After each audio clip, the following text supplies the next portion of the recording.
अस्सलाम वालेकुम। प्रोग्राम कटहरा, मैं हूं वकास वलाना।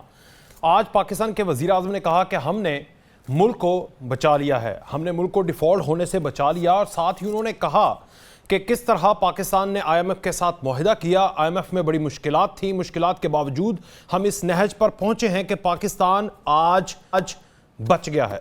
पाकिस्तान तो डिफ़ॉल्ट होने से बच गया, लेकिन क्या पाकिस्तानी, आम पाकिस्तानी मिडिल क्लास वो डिफ़ॉल्ट होने से बचा है या नहीं? क्या मिडिल क्लास पॉवर्टी लाइन के करीब या उससे नीचे गिरा है या नहीं? पाकिस्तान तो बच गया, मगर 12 लाख नौजवान मुल्क को छोड़कर चले गए, 8 लाख एक साल में, और इस साल के 2023 के 6 माह में 4 लाख मजीद वो हुनरमंद अफराद जिसमें टेक्नीशियन, डॉक्टर, इंजीनियर, तमाम तर लोग पाकिस्तान को छोड़कर चले गए। और पाकिस्तान के वजीर आजम और उनकी पूरी टीम एक दूसरे को मुबारकबाद दे रही हैं कि हमने मुल्क को डिफॉल्ट होने से बचा लिया, मुल्क अब ट्रैक पर आ चुका है। फिर अगर पाकिस्तान को डिफॉल्ट होने से बचा लिया गया है तो बिजली आज IMF के कहने के ऊपर 5 रुपए तकरीबन उसके बुनियादी टैरिफ में इजाफा कर दिया, जो कि 16, जब पिछली हुकूमत थी 16 रुपए बुनियादी टैरिफ था, फिर 24 हुआ और आज 29 है। और $1, 1 यूनिट जो है पाकिस्तानियों को 50 रुपए फी यूनिट बिजली मिलेगी। पाकिस्तान को डिफॉल्ट करने से तो बचा लिया गया, लेकिन यहां पर पाकिस्तानियों का क्या हाल कर दिया गया। फिर डॉलर 180 रुपए पर था जब पिछली हुकूमत छोड़ी, आज 280 के ऊपर ट्रेड कर रहा है। पाकिस्तान को तो डिफॉल्ट करने से बचा लिया। पेट्रोल 150 रुपए पर था, आज 262 रुपए पर है। पाकिस्तान को डिफॉल्ट होने से बचा लिया। चीनी 80 रुपए पर थी, चीखें मारती थी आज की हुकूमत ऑपोजिशन में बैठकर, आज 135, 150 रुपए पर मुल्क के मुख्तलिफ कोनों में मिल रही है और पाकिस्तान को डिफॉल्ट होने से बचा लिया गया। महंगाई तकरीबन 12%, 14% थी, आज 30 से ज्यादा फीसद है। पाकिस्तान के तमाम तर लोगों को महंगाई की दलदल में फंसाकर हर घराने को डिफॉल्ट कर दिया, लेकिन पाकिस्तान को तो डिफॉल्ट करने से इस मुल्क के वजीर आजम के बकौल हमने बचा लिया। रिजर्व $2 अरब पर पहुंच चुके थे और आज 6-7 अरब डॉलर हैं। मांगे तांगे कशकोल लेकर पूरे मुल्क, पूरी दुनिया में जाकर यह वजीर आजम भीख मांग रहा है और पाकिस्तान को डिफॉल्ट होने से बचा लिया। ठीक है, फिर दूसरी तरफ इलेक्शन मुकर्रर वक्त पर होंगे कि नहीं? पाकिस्तान पीपल्स पार्टी कह रही है कि एक दिन पहले भी आपको असम्बली तोड़ने की कोई जरूरत नहीं है, मुकर्रर वक्त पर इलेक्शन होने चाहिए। पाकिस्तान मुस्लिम लीग नून जो है शायद वो एक दिन पहले, 2 दिन पहले तोड़कर 90 दिन लेना चाहती है। JUI तो इस सारे खुलिये से ही मुत्तफिक नहीं है और इस पर नवाज शरीफ की और मौलाना फजल रहमान की बात भी हुई है, उनको मना भी लिया गया है। लेकिन क्या मुकर्रर मुद्दत में ही इलेक्शन होंगे? यानी असम्बली 13 अगस्त को ही डिसॉल्व होगी, जो कि मुअय्यना मुद्दत बनती है, और उसके 60 दिन के बाद इस मुल्क में इलेक्शन होंगे। निगरान सेटअप किस तरह का होगा? उसमें वो जमात जो 9 मई के बाद वाली है, क्या उसको भी कोई मैंडेट दिया जाएगा कंसेंसस के लिए, या फिर ये खुद ही करेंगे? फिर जो पाकिस्तान में सबसे बड़ा मसला एक कह लें कि कराची के एतबार से है, MQM सरापा एहतजाज है, वहाँ पर अपोजिशन लीडर को तब्दील किया जा रहा है। साथ ही वो पीपल्स पार्टी से खुश नहीं है, कराची की जो आबादी है उसको कम दिखाने के ऊपर वो सरापा एहतजाज हैं, पीपल्स पार्टी से गिले शिकवे उनके जारी हैं। इन तमाम तर मामलात को किस तरह हल किया जाएगा? शाला रजा साहबा पाकिस्तान पीपल्स पार्टी से, ताहिरा औरंगजेब साहबा पाकिस्तान मुस्लिम लीग नून से, जफर पराचा साहब हमारे साथ मौजूद है, बहुत शुक्रिया। ताहिरा औरंगजेब साहबा, बहुत शुक्रिया आपका। पाकिस्तान डिफॉल्ट होने से बच गया, आप बताइएगा पाकिस्तानियों को जो डिफॉल्ट कर दिया गया है, यहां से कैसे उनको 1 माह में, या जो 30 दिन 29 दिन आपके रह चुके हैं उसमें निकालेंगे, या फिर अब फिर लारा लगाएंगे कि आप हमें इलेक्शन में वोट दें, आइंदा आएंगे तो आपके वारे न्यारे कर देंगे? यह पैगाम है पाकिस्तानी कौम के लिए। ताहिरा साहबा। बिस्मिल्लाहिर्रहमानिर्रहीम। ये पैगाम तो आपके मुंह से जा रहा है, मेरे मुंह से तो नहीं जा रहा। जो बात आप कर रहे हैं, फिर ये पैगाम आप ही दे लें। मेरा ख्याल है आप सहाफ़ी कम, सियासतदान ज़्यादा हैं, क्योंकि हमने तो ये मैसेज अवाम को नहीं दिया। हमने तो अवाम को ये मैसेज दिया है कि 15 माह के अंदर वज़ीर आज़म पाकिस्तान ने जो मंसूबे हैं बेमिसाल किस्म के वो शुरू किए। बच्चों को लैपटॉप दिए जा रहे हैं। मुल्तान बहाउद्दीन ज़िक्रिया यूनिवर्सिटी में कल था, उससे पहले इस्लामाबाद में था, फिर लाहौर में था, मियाँ वाली के स्टूडेंट्स को दिए गए। और फिर जो इसके अलावा यूथ लोन प्रोग्राम है, उसके ज़रिए नौजवान, बेरोज़गार नौजवानों को कर्ज दिए जा रहे हैं बिला सूद, और जो ज़िम्मेदारी करना चाहें उनको भी कर्ज दिया जा रहा है बिला सूद। और इसके अलावा वज़ीर आज़म पाकिस्तान ने जिस तरह दानिश स्कूल बनाए थे वज़ीर आला जब वो थे, इसी तरह वो यूनिवर्सिटीज़ कर रहे हैं। कल नेशनल मेडिकल हॉस्पिटल की एक नई ब्रांच खोली गई जिसकी इजाफी एक्सटेंशन के साथ मरीज़ों के लिए बेड्स भी बनाए जाएंगे और साथ लेबॉर्ट्री की भी सहूलियात होंगी। अच्छा। मैं तो रोज़ मीडिया पे यही खबरें देखती हूँ कि पाकिस्तान जो 4 साल की हुकूमत नारे लगा रही थी, पाकिस्तान डिफ़ॉल्ट होने जा रहा है, पाकिस्तान डिफ़ॉल्ट हो गया, पाकिस्तान डिफ़ॉल्ट हो जाएगा। IMF के साथ उन्होंने मुज़ाकरात किए, फिर यू टर्न लिया, फिर उन तमाम शराइत से मुनहरिफ हो गए, उनसे इनकारी हो के फिर मुँह लटका के आ गए कि अब ये साइफर है जी, मुझे तो मारने की साजिश हो रही है, अमेरिका ने साइफर भेज दिया है। मिनिस्टर्स के काबीना के मिनिस्टर्स कह रहे हैं हमने कागज़ पढ़े बगैर, खोले बगैर, देखे बगैर दस्तखत कर दिए। ये काबीना भी थी और आज की काबीना है जो अवाम के मसाइल को हल करने के लिए सुबह दोपहर शाम रात सो नहीं रही, सिर्फ काम कर रही है। पाकिस्तान को सफारती सतह पर उन्होंने तनहा किया, जिसे बिलावल भुट्टो जरदारी ने पूरे उन मुल्कों के दौरे किए दिन रात और जाके बताया कि पाकिस्तान एक पुरअमन मुल्क है और पाकिस्तान के अवाम ये चाहते हैं, वो तशद्दुद पसंदी नहीं चाहते। और फिर सबसे बड़ा कारनामा उस हुकूमत का ये हुआ कि 9 मई को जो करतूत उन्होंने किए, हमारा इंडिया दुश्मन तरीन मुल्क है। आपने ये 1.5 साल में तो मुझे जन्नत नहीं, मेरी बात सुन लेना पहले। आप जिस मुल्क की बात कर रहे हैं मैं नहीं जानती कहाँ है। फिर उन्होंने इंडिया ने 75 साल में वो जुर्रत नहीं की कि पाकिस्तान की तारीखी इमारत को जलाया जाए या वहाँ फ़ौज पाकिस्तान के शहदा की तस्वीर को जलाया जाए या कोर कमांडर हाउस को आग लगाई जाए। ये वो कमीने काम हैं, घटिया काम है और ये वो करतूत हैं जो अवाम पाकिस्तान की देख रही है। और इसका जवाब भी वो जमहूरी अंदाज में वोट की पर्ची के जरिए PTI को रद्द करके दीगर सियासी जमातों के खाते में वोट डाल के कामयाब बनाएंगे। और जिस सियासी जमात को पाकिस्तान की अवाम वोट देकर कामयाब बनाएगी वही हुकूमत करेगी पाकिस्तान के ऊपर। और वो इंशाअल्लाह ताला इलेक्शन भी वक्त पर होगा। प्राइम मिनिस्टर साहब ने कल भी ये कहा है अपनी तकरीर में, आज भी ये दोहराया है कि कौमी असम्बली अपनी मुद्दत पे ख़त्म होगी इंशाल्लाह और निगरान सेटअप जो आएगा वो अपना टाइम पूरा करेगा, इलेक्शन करवाएगा। और जब इलेक्शन हो जाएगा तो जो भी सियासी जमात आएगी अक्सरियत से या कोलेशन से पाकिस्तान के अंदर हुकूमत भी करेगी और पाकिस्तान के अवाम का एतमाद भी बहाल करेगी। सबसे बड़ी कामयाबी इस 15 माह की PDM की हुकूमत की ये है कि IMF के साथ हमारा प्रोग्राम दोबारा शुरू हुआ है, जिससे पाकिस्तान स्टेबल भी हुआ है और पाकिस्तान के अंदर माशी बदहाली का भी खात्मा हो रहा है। इंशाअल्लाह ताला 1 माह के बाद जब हम अवाम के पास जाएंगे मैंडेट लेके तो हम उन्हें बताएंगे 4 साल उन्होंने क्या किया और 15 माह में हुकूमत ने क्या किया और 15 माह की उनके पास तो PDM की हुकूमत थी उन्होंने क्या किया। ठीक है मैडम शायला साहबा, उनके पास तो बहुत ज्यादा मवाद इकट्ठा हो गया। उन्होंने इलेक्शन में जाके बताना है कि उन्होंने 15 माह के अंदर इस मुल्क के साथ क्या किया। आप भी उन्हें ही सारा क्रेडिट देंगे, इसहाक डार टीम वजीर आजम को, कि माशाल्लाह आपने पाकिस्तान को ट्रैक पर ला के खड़ा कर दिया और इसका नतीजा यह है कि वो आपके साथ या किसी तहादी के साथ कोई सीट एडजस्टमेंट नहीं करने वाले, यानी क्रेडिट सारा उनके पास चला जाएगा। आप क्या लेकर गए भाई 15 माह में पीपल्स पार्टी वाले? बहुत शुक्रिया, आपने एक बड़ी लंबी तमहीद बांधी और शायद आपको मालूम ना हो कि पीपल्स पार्टी जब PDM का हिस्सा भी थी, जब भी हमने गिलगित बल्तिस्तान में एक दूसरे के खिलाफ इलेक्शन लड़ा और अभी जब हम अलाई हैं हुकूमत के तो हमने बाग में PMLN के खिलाफ इलेक्शन लड़ा।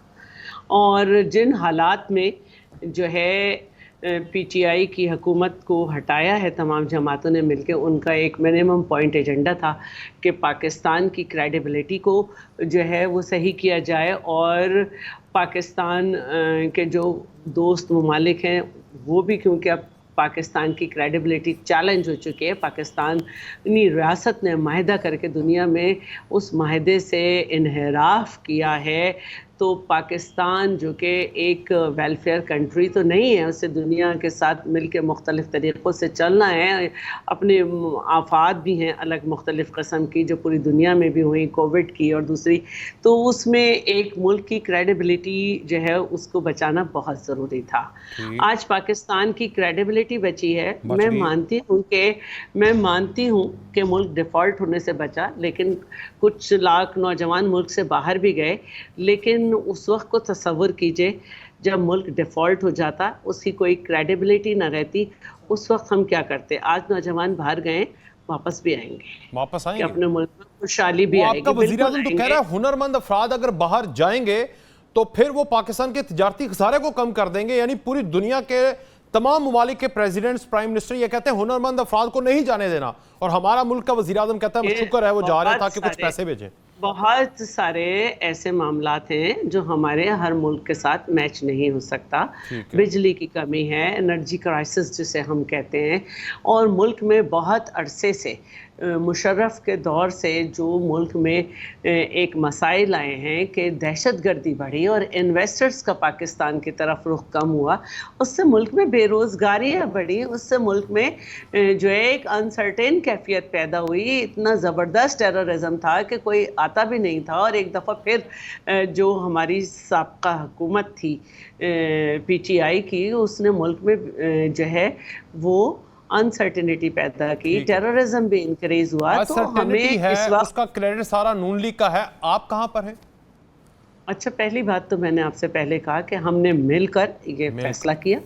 नून लीग के पास सबसे ज़्यादा जो है नंबर ऑफ सीट्स था, और उनका राइट बनता था कि वो हुकूमत बनाएं। हर पार्टी को उसकी में कुछ ना कुछ जो है एडजस्ट किया गया, और बेहतरीन सिफारतकारी कर कर ना सिर्फ माशी फ़ायदा किया गया, पाकिस्तान को अकेला होने से रोका गया। उस वक्त को याद करें, आपने हर चीज़ की कीमत बताई कि पेट्रोल था कहाँ जो आज यहाँ आया है। जो आपने पिछली हुकूमत की कीमत बताई, ज़रा उससे पहले पेट्रोल की कीमत को बताइए। जो पिछली हुकूमत का आपने अभी कंपैरिजन किया, उससे पहले जो डॉलर की कीमत थी उसको पिछली हुकूमत ने कहाँ पहुंचाया, ये भी कंपैरिजन किया। वो 4.5 साल करते रहे। यही बता रही हूँ। अब इजाजत दे देना उसका आपके साथ मैं बात पूरी कर लूँ। 1.5 साल में हमने उन्हीं की गंद को साफ करने की कोशिश की है, और उसमें हम कामयाब हुए हैं कि हमने रास्ता बना लिया कि इस गंद को यहाँ से निकल जाना है। और दूसरी बात आपने मुत्तहदा की। मुत्तहदा जो है, अगर वो सेंसस पर मुतमईन नहीं है मैं उसकी तरफ आता हूं, तो ये सोचना चाहिए, मुत्तहदा को ये सोचना चाहिए। लास्ट ईयर 17 अक्टूबर को वो PTI हुकूमत के इत्तेहादी थे, और वहाँ से PTI के उन्होंने सेंसस का बिल पास करा दिया था 17 अक्टूबर को। ये उन्हें सोचना चाहिए। ये मेरे CM, हमारी पार्टी ने आवाज़ उठाई, चाहे वो CEC हो चाहे किसी जगह हो, कि सेंसस हुए। और आप जिस बात का मैं पूछेंगे सवाल का जवाब मैं आता हूँ आपकी तरफ। जफर प्राचा साहब, पिछली हुकूमत का गंद इन इत्तेहादियों ने साफ किया, या फिर पाकिस्तान के हुनरमंद अफराद को ही साफ किया जा रहा है कि वो जाकर बाहर सेटल हो जाए? और क्या वो वापस आ सकते हैं, क्योंकि पाकिस्तान तो ट्रैक पर आ गया है, तो खुशहालियां होंगी, अमन होगा? आवाज आ रही है आपको? जी, आवाज आ रही मेरी? जफर प्राचा साहब जी, अस्सलाम वालेकुम जनाब, मेरी आवाज आ रही है? जी प्राचा साहब, मेरी आवाज सुन पाए आप? मैं दोबारा सवाल करूं या समझ आ गई थी आपको? मैंने सुन लिया जी फरमाइए जनाब। बात यह है, ये गन तो हम किसी एक खास पार्टी के खाते में नहीं डाल सकते, क्योंकि पाकिस्तान 75 साल से तंजली का शिकार है। अगर हम सारा जो बोझ है पिछले 1.5 साल की हुकूमत में डाल दें तो वो भी नाइंसाफ़ी होगी, क्योंकि जो मेन पार्टीज़ हैं वो पिछले 30 साल से हुकूमत कर रही हैं, और पाकिस्तान में कर्ज़ों के बोझ बढ़ते गए, करप्शन बढ़ती गई, और पाकिस्तान की रेटिंग कम होती रही, ब्रेन ड्रेन होता रहा, फ्लाइट ऑफ कैपिटल होता रहा, और वो दास्तानें करप्शन की आई जो कभी नहीं सुनी गई। अच्छा, तो ये कहना कि वो पिछली हुकूमत जिम्मेदार है, मेरी नज़र में ये सब जिम्मेदार है। और सबसे बड़ा इनके पास जो एक टूल है IMF खाली ये तो नहीं कहता कि अवाम का आप खून निचोड़ लें, उनकी जिस्म को और सांस का रिश्ते को मुनक़ता कर दें। वो ये भी कहता है कि भाई आप अपने खर्चे कम करें, सादगी अपनाएं। जो आप 17.4 बिलियन डॉलर सालाना इशराफिया को मारात देते हैं वो भी बंद करें। और इसके साथ जो आप देखिए, हमारे वज़ीर, इसमें कोई शक नहीं है कि ये IMF के साथ मुआहदा होना बहुत बड़ी बात है, और ये हमारी ज़रूरत थी। लेकिन इसकी 1 साल प्रोग्राम डिले करने से पिछली हुकूमत और ये हुकूमत उसने हमको कितनी भारी कीमत अदा की, जो आने वाले दिनों में आपको नजर आएगी। आपकी जो बेरोजगारी है वो बढ़ेगी, आपका जीडीपी का रेट कम होगा, आपकी लार्ज स्केल मैन्युफैक्चरिंग गिरेगी, और आपका जो इंटरेस्ट रेट है वो बढ़ने का खदशा है, आपकी रेटिंग गिरने का खदशा है। अच्छा। और इसके साथ साथ जो महंगाई का एक नया तूफान है, उससे खुदा ना करे लॉ एंड ऑर्डर की सिचुएशन ना बन जाए। ठीक। तो हमारे वजीर आजम साहब ने जो कहा तो था कि हम इसके लिए बड़ी मेहनत कर रहे हैं, बड़ी कुर्बानियां दे रहे हैं, तो वो मेहनत और कुर्बानी सिर्फ आवाम के लिए नहीं है, जो 5-10% एलीट क्लास है उसको भी करना उसको भी चाहिए। कुर्बानी देनी सादगी, ईमानदारी और किफायत शारी अपनानी चाहिए। ठीक है, ये एक इतनी point बड़ी हो गया। बड़ी काबीना जहाज साइज की, और इतनी एक बड़ी एक जहाज काबीना। लेके हर आदमी उड़ रहा है अलग। अभी हमारे सदर पाकिस्तान 60-70 लोगों को 55 लोगों अपने फैमिली को हज पे ले गए। जी। तो भाई ये क्या हो रहा है? और आप देखिए मोटरवे सक्खर से कराची बनने से रुक गया कि वो इतनी बड़ी वहां पे करप्शन सामने आई है, रोज नई कहानियां सामने आ रही हैं। तो ये सारा बोझ अवाम पे अब ना डालें, अब अवाम में सकत नहीं रही है। नहीं रही। और जो ये हमें आईएमएफ से पैसे मिले हैं, ये सिर्फ $1.2 बिलियन हैं। जी। बाकी और जो हमने हमें एक साल मिले हैं में वो $25 बिलियन वो कर्जा देना है है। वापस। जी, $25 बिलियन हर साल देना है, और हमारे पास बहुत बड़ा शॉर्टफॉल है। और इसके साथ साथ अब जो 9 महीने के पैकेज के बाद जो नई गवर्नमेंट या निगरान हुकूमत जो दोबारा IMF के पास जाएगी, वो इससे ज़्यादा कड़ी शराइत के साथ जाएगी। देखिए IMF हमारे पास नहीं आ रहा, हम जा रहे हैं बार बार। हमारे पड़ोसी ममालिक आप देख लें, अफगानिस्तान जैसा मुल्क तबाह हाल, जंग ज़दा मुल्क, वहां पे करेंसी 80-85 रुपए की है। इंडिया में भी यही है।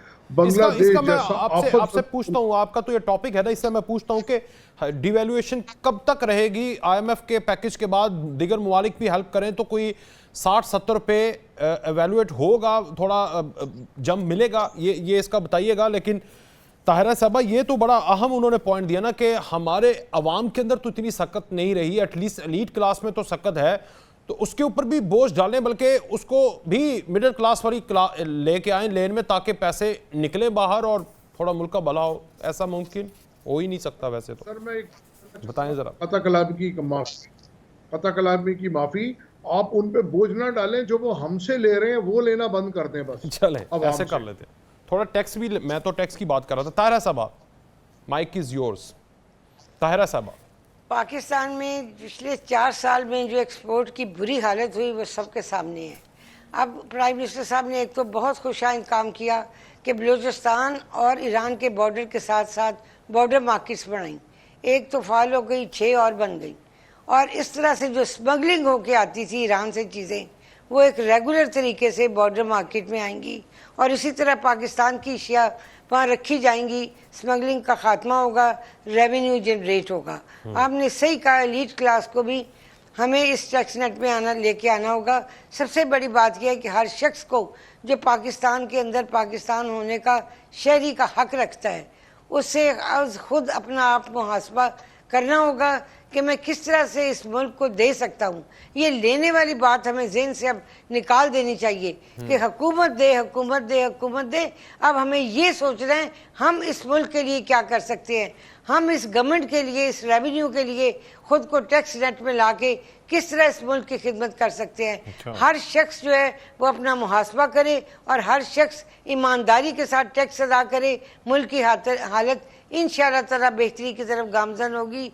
और मुल्क के अंदर जो फाल किरदार है वो सिर्फ एलीट क्लास नहीं, सबसे ज़्यादा मतवस्त तबका और उससे भी निचला तबका अदा करता है। पाकिस्तान के अंदर वही तबका जो है महंगाई में भी पिस रहा है। मैं नहीं ये कह रही कि सब कुछ ठीक हो गया है, महंगाई का खात्मा हो गया है, बहुत चीज़ें सस्ती हो गई हैं, अशिया लोगों को मिल रही हैं, लोड शेडिंग का खात्मा है, हर जगह टैक्स की गैस की लोड शेडिंग नहीं, बिजली की लोड शेडिंग नहीं। हकीकत ये है कि 2018 में हमने ज़ीरो दहशतगर्दी की थी। मोहम्मद नवाज शरीफ साहब उस वक्त के वज़ीर आज़म ने तमाम सियासी जमातों को, तमाम अदारों को ऑन बोर्ड लिया था और हमने दहशतगर्दी का खात्मा किया था, जिसमें रेंजर्स, अफवाज पाकिस्तान, पुलिस, तमाम पॉलिटिकल पार्टीज के कायदीन शामिल थे। ठीक है। उसके बाद हमने डॉलर को नीचे लेके आए, फिर हमने महंगाई का भी खात्मा किया। अच्छा। हमने अपनी एक्सपोर्ट को बढ़ाया, हमने इस पाकिस्तान के अंदर लोड शेडिंग का खात्मा किया। लेकिन इन 4 सालों में हमारे तमाम किए हुए कामों का सिर्फ बयानबाजी से बेड़ा गर्क किया गया और अमलन पाकिस्तान को तबाही के धाने पे खड़ा किया। यहाँ तक कि सिर्फ पाकिस्तान के मुसलमानों के साथ ज्यादती नहीं हुई, मकबूजा कश्मीर में रहने वाले कश्मीरी ठीक है। मुसलमानों के और साथ 1.5 भी सालों में ज्यादती क्या हुई। किया? वहाँ पे हमने इतना इंडिया को इतना हमने ढील दी कि मोदी ने वहाँ हिंदुओं को लाके आबाद किया। उस कश्मीरी जो अक्सरियत में आबादी थी उसको अकलियत में करने के लिए कहाँ कहाँ से वो हिंदू उठा के लाए और उन्होंने मकबूजा कश्मीर के अंदर आबाद किए। जिस आबादकारी का तमाम तर जिम्मेदार भी पीटीआई है, क्योंकि उन्होंने इंडिया के साथ जो साजबाज की उसका नतीजा हम भुगत रहे हैं। जो कुछ उन्होंने IMF के साथ बुरा यूटर्न लेके हालात किए वो भुगत रहे हैं। सी पैक को इन्होंने आते ही खत्म किया। वो सी पैक जो पाकिस्तान की एक तरक्की की शाहरग था, जिससे पाकिस्तान के अवाम को एक नौकरियां, सहूलतें, पाकिस्तान का ग्राफ हर तरह से ऊपर जाता। हमने जब गवर्नमेंट ली, साथ ही सैलाब की तबाहकारियां थी। तमाम सियासी जमातों ने सैलाब जदगान को आबाद करने के लिए पूरी तवानाइयां लगा दी। वजीर आजम पाकिस्तान ने, तमाम सूबों के वजीर आला ने, उन्होंने जहाँ जहाँ सैलाब आया वहाँ आबादकारी की। हमारे हाथ में 15 महीने में कोई अलादीन का चिराग नहीं आ गया था जिसे हम घिसाते और पाकिस्तान के तमाम मसाइल जो हैं आंख चपकने में ठीक हो जाते। जो बेड़ा गर्क करके गए थे, जरा उनसे भी पूछे 4 साल में उन्होंने कौन सा तरक्की का मंसूबा इस मुल्क को दिया। हमने 15 माह में इस मुल्क को हर तरह से तरक्की की तरफ गामजन करने की कोशिश की। खा वो बच्चों का रोजगार था, खा वो जिम्मेदारों के लिए मौका दीजिएगा। हमने इस मुल्क को बेहतर से बेहतर तरफ किया, बेहतर से बेहतर कर दिया। जी शहला साहबा, ये काबीना की इतनी बड़ी तादाद, वैसे अब तो 28-29 दिन रह गए हैं, अगर वाकई ही 13 अगस्त को 14 अगस्त को यह हुकूमत जाती है, इतनी बड़ी काबीना जो 1.5 साल रखी है, ये ठीक था? ये भी एक सवाल था प्राचा साहब। मैं समझती नहीं, सवाल आपका बिल्कुल सही है, लेकिन जब इतनी बहुत सारी पार्टीज जो हैं वो मिलकर किसी जगह बैठती हैं तो बहुत सारे ऐसे काम भी करने पड़ते हैं जिसको समझा जाता है कि सही नहीं। लेकिन हमसे पहले भी जो हुकूमत थी उनका बड़ा दावा था, और खुर्शीद शाह साहब ने जब स्पीच की थी जिसको कहते हैं कि उनकी गिरफ्तारी के सबब बनी, उसमें उन्होंने यही कहा था कि ये कहता था कि मैं छोटी से छोटी काबीना रखूँगा। हमारे मुल्क में सिस्टम इस तरह का है। इतनी ज़्यादा पुरानी हुकूमत को तो मैं यही कहूँगी कि उसको तो थर्ड ऑप्शन के तौर पे लाया गया था। खुद ज़हीरुल इस्लाम ने इसका इकरार किया। उनके लिए एक वज़ीर आज़म को जो है गलत फ़ैसलों के ज़रिए हटाया गया, पूरा RTS के सिस्टम को बिठा के उससे जिताया गया, लोटे सारी जहाँ से जमा किए गए, परफॉर्म नहीं कर सका, तो यह एक अलग दुखड़ा है। तो जिस तरह से उस वक्त बिठाया गया था हर एक को इनका साथ देने के लिए, तो उस वक्त भी सबसे बड़ी काबीना थी। अगर एक फेयर तरीके से इलेक्शन जाता है तो किसी पार्टी की, 1 या 2 पार्टी की हुकूमत बनती है तो इतना नंबर ऑफ कैबिनेट इतना बड़ा नहीं होता है। लेकिन जिस तरीके से फिर जाहिर है कि हर पार्टी जिसने PTI को छोड़ा था उनके साथ भी वो मिनिस्ट्री में थी, वो अपनी कोई ना कोई बात एक पार्टी की। तो अब हुकूमत तो हमें वैसे तज़िये के मुताबिक तो नज़र नहीं आ रही, इत्तेहाद ही होना है, तो अगले ही टर्म में इतनी बड़ी काबीना हम पर थोपी जाएगी पाकिस्तानियों पर, ये समझाना चाह रही है? नहीं, मैं नहीं समझती कि इतनी सारी पार्टीज अब के मिलेंगी। 2 पार्टी की भी हो सकती है, लेकिन ये होता पार्टी है। नून लीग है पाकिस्तान, मैं ये तो नहीं कह रही, ये तो आप अपना तज्जिया दे रहे हैं मुझे।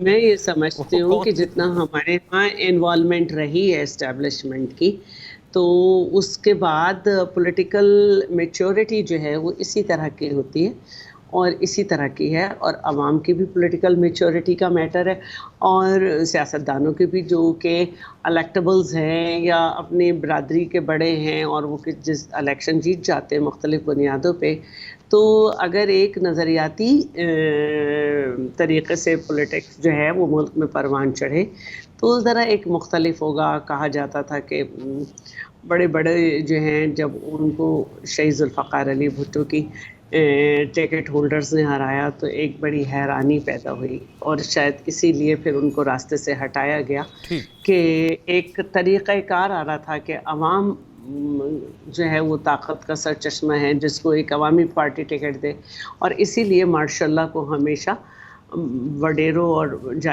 या ये कहते हैं खानों और मलिकों जो बड़े अपने इलाके के होते हैं वो सपोर्ट करते हैं कि वो इलेक्शन में नहीं जीत सकते जब तक टिकट ना हो। और जब ने जो है वो गैर जमाती इलेक्शन कराया जी आपकी आवाज़ डिस्टॉर्ट हो रही जी बिरादरी आपकी आवाज़ डिस्टॉर्ट हो रही है। मैं पॉइंट आपका समझ गया हूँ जी। प्राचा साहब आपकी आवाज़ ठीक नहीं आ रही मैडम। प्राचा साहब ये पाकिस्तान ये निगरान सेटअप और उसके बाद अगली जो हुकूमत आएगी एक ब्रेक का कहा जा रहा है जी एक छोटी सी ब्रेक लेते हैं वापस आके प्राचा साहब से पूछते हैं।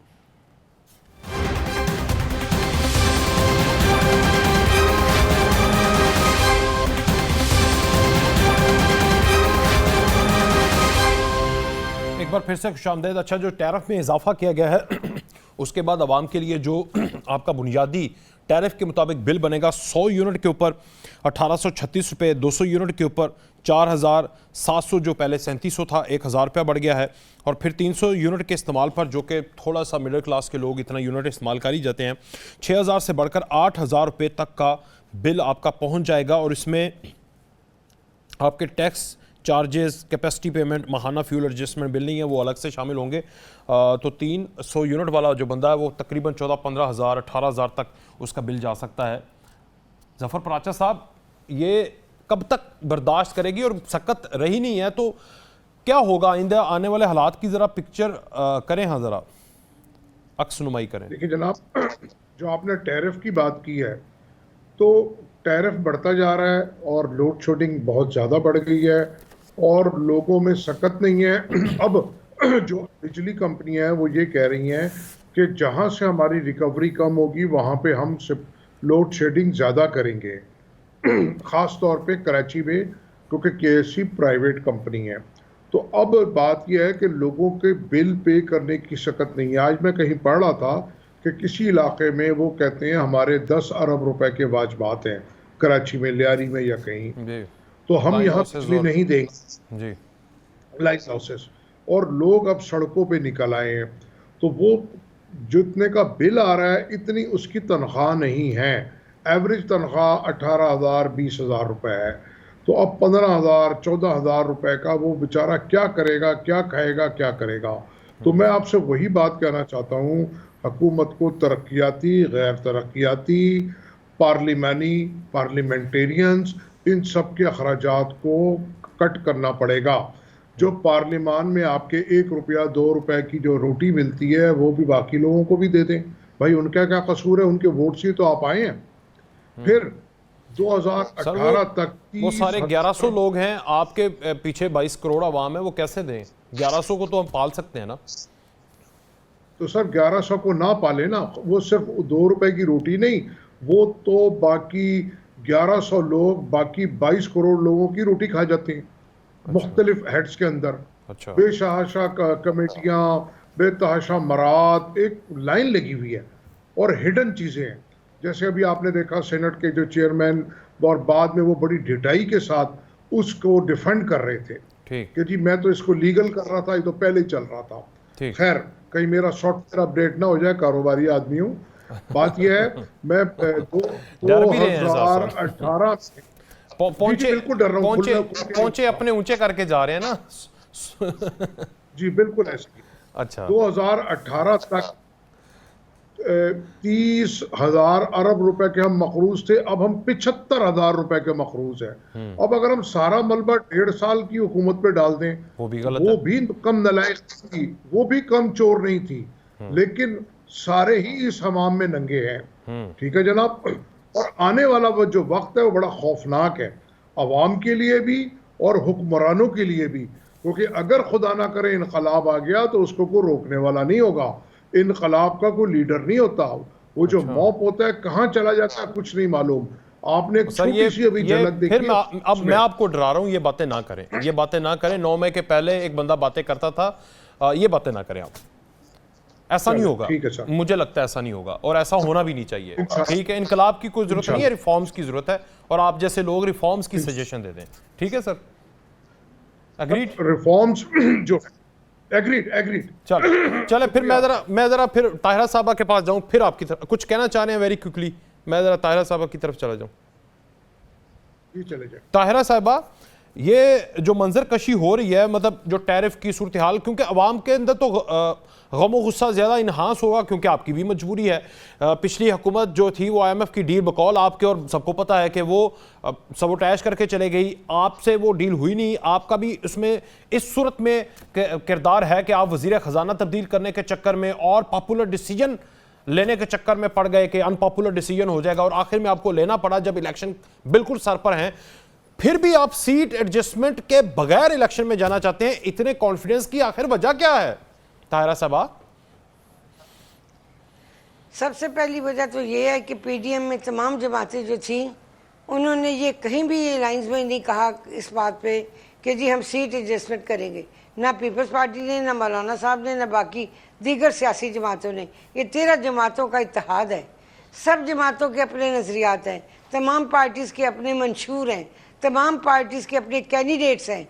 वो जीते या हारें ये अलग बात है। हर पार्टी अपने उम्मीदवारों से टिकट के लिए दरखास्तें तलब कर रही है, हर पार्टी का कैंडिडेट खड़ा होगा। तो ये कहाँ लिखा हुआ है कि हम कोलेशन में इलेक्शन में जाएंगे? कोलेशन में इलेक्शन के बाद हुकूमतें तो बनती हैं, लेकिन उससे पहले कोलेशन में कैंडिडेट्स कभी इकट्ठे होते मैंने नहीं देखे पाकिस्तान की तारीख में। अब बात यह है कि जब हर पार्टी अपना कैंडिडेट खड़ा करेगी और जिस पार्टी को अवाम का वोट ज्यादा मिलेगा, हर पार्टी में PTI भी होगी, हर पार्टी में PTI भी होगी, गुंजाइश होगी उनके लिए। मैं पूछता जाऊं, नहीं मैंने तो PTI का जिक्र ही नहीं किया। नहीं, वो आप हर जिक्र पार्टी भी कर रहे हैं, वजाहत भी कर रहे हैं। हाँ, तो हर पार्टी में मैंने उनका नाम नहीं लिया। मेरी मुराद पाकिस्तान की तमाम सियासी जमातों से है। ठीक है, ठीक है। मैं एक पार्टी को ऊपर और नीचे नाम लेके नहीं करना चाहती। सही है, क्योंकि जो कुछ उन्होंने किया वो अवाम ने देखा, उसका खमियाजा आज हमने 15 महीने से भुगत रहे हैं। जो कुछ वो करके गए, हम प्राइम मिनिस्टर हाउस को अवाम के लिए यूनिवर्सिटी बना देंगे। हमने भैंसें बेच दी हैं, मैं साइकिल पे बनी गाला से ऑफिस आया करूंगा। फिर अवाम ने वो हेलीकॉप्टर भी देखे जो बनी गाला से उड़ता था, वजीर आजम हाउस आता था, फिर उसी पे हेलीकॉप्टर पे वो जाया करते थे। उसका खर्चा भी बीच में डाल लेना चाहिए। तो एटलीस्ट 15 माह में आप ही अमल कर लेते हैं। ये सोच रहे हैं कि पाकिस्तान को इस भंवर से निकालना कैसे है। उसके लिए ये नहीं जरूरी कि 13 जमातें एक उम्मीदवार खड़ा करें। हर जमात का हक है वो अपने उम्मीदवार को पार्टी टिकट दे और उसको इलेक्शन की इजाज़त भी दे। इससे पहले जैसा कि मेरी बहन शैला ने बताया कि बाग में भी हमने इलेक्शन लड़ा, गिलगित बल्तिस्तान में भी लड़ा, जहाँ भी इलेक्शन हुए, कराची में भी मंदू खेल साहब के मुकाबले में मिफ्ता इस्माइल साहब को हमने टिकट दी। हर जगह हमने एक दूसरे के मुकाबले में इलेक्शन लड़ा। ये कहीं भी मुआहदा नहीं था कि जहाँ पीपल्स पार्टी का कैंडिडेट होगा वहाँ नून लीग का उम्मीदवार नहीं होगा। माजी में भी ये नहीं हुआ, हाल में भी नहीं हुआ और मुस्तकबिल में भी नहीं होगा। हर जमात अपना उम्मीदवार लेके आएगी और अपना उम्मीदवार खड़ा करेगी। इसमें तो कोई अभाम होना नहीं चाहिए। उसके बाद क्या लाइंस बनते हैं, क्या सूरत हाल होगी इलेक्शन के बाद, ये एक अलग मुज़ाकरे की बात है जिसका अभी कबल इस वक्त मैं समझती जिक्र करना मुनासिब नहीं। उसके बाद जब इलेक्शन हो जाएगा तो फिर हम देखेंगे कि पाकिस्तान को हमने जमहूरी लिहाज से बेहतरी के लिए किस रुख पर लेकर चल रहे हैं, किस तरह से हमने फाहम तफहीम करनी है, किस तरह से इल्हाक बनना है, किस तरह से इत्तेहाद बनना है। जी जी, उसका जो ऐलान है हर पार्टी का कायद करेगा।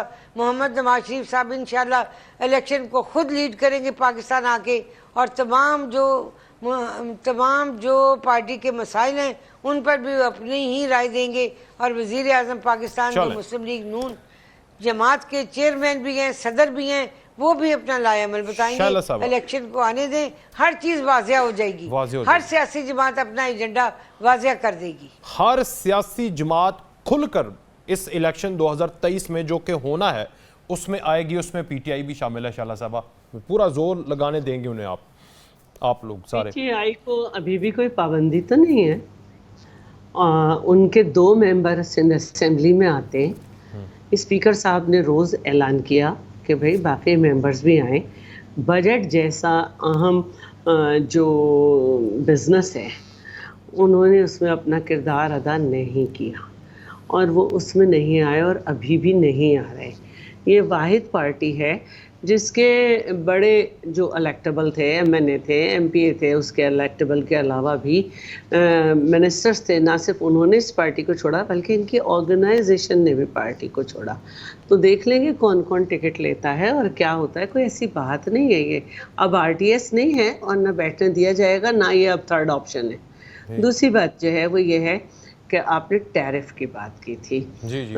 आईएमएफ से फ्यूल एडजस्टमेंट की मद में जो माहिदा हुआ था उससे अगर आप पुराने अखबारात ही निकाल लें तो आपको पता चल जाएगा कि वो उसमें बिजली की कीमतों में और फ्यूल की कीमतों को कहाँ कहाँ जाना था।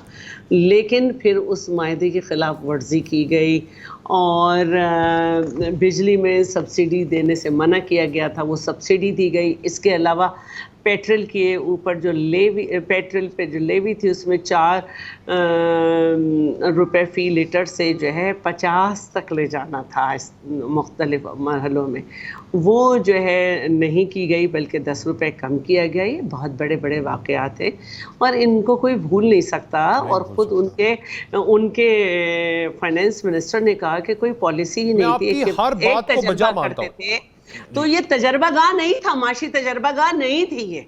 और ये कि हम जाते जाते मईशत पे बारूदी सुरंगें बिछा गए तो उनको बिलास। मैं तो ये बात समझ गया हूँ, ये 22 करोड़ आवाम जो भूखी नंगी बैठी हुई है उसको कैसे समझाएंगी आप, जिसके घर में अब रोटी नहीं पक रही ना। जो है 22 करोड़ आवाम जो है उन्होंने इसको भी तो समझा था ना कि वो तब्दीली के ख्वाब में आए थे। तो अब वो इसको भी समझेंगे कि वजीर खारजा अपने खर्चे पे जाके सारी सिफारतकारी की है और अपने आप जो है अपने टिकट से गए हैं। वो इस बात को भी समझेंगे कि जरदारी साहब ने कभी तनख्वाह नहीं ली। वो इस बात को भी समझेंगे कि कोई कैंप ऑफिस नहीं था। वो इस बात को भी समझेंगे कि फेडरल गवर्नमेंट तो 1.2 अरब रुपए के लिए फेडरल गवर्नमेंट इतना भाग। सेकंड पीपल्स, आप मेरी बात ही नहीं करने देते तो मैं करें जी करें। मैं एक आप बाद में ब्रेक लेता हूँ। अल्हम्दुलिल्लाह सिंध गवर्नमेंट का पब्लिक प्राइवेट पार्टनरशिप में एशिया में 6ठा नंबर है। यहाँ पे उसके ऊपर मुहिम चलाई जाती रहे, लेकिन पूरी दुनिया हम पे भरोसा कर रही है। 2.1 मिलियन जो है वो हाउसेस बनेंगे, जो दुनिया का सबसे बड़ा प्रोजेक्ट है। उसके लिए वर्ल्ड बैंक ने हमें $2 बिलियन दिए हैं। इससे पहले हमने 803 बिलियन डॉलर का माहिदा किया है अमेरिकन डॉलर्स का वर्ल्ड बैंक से, एशियन बैंक से, कराची के लिए। और यहाँ के हालात बदल रहे, इसीलिए हमारा मेयर आया जो लोगों को हजम नहीं हो रहा कि हम यहाँ काम कर रहे हैं। ठीक है, आपका पॉइंट पहुँच गया आवाम तक। एक छोटी सी ब्रेक जी, ब्रेक के बाद बात करते हैं।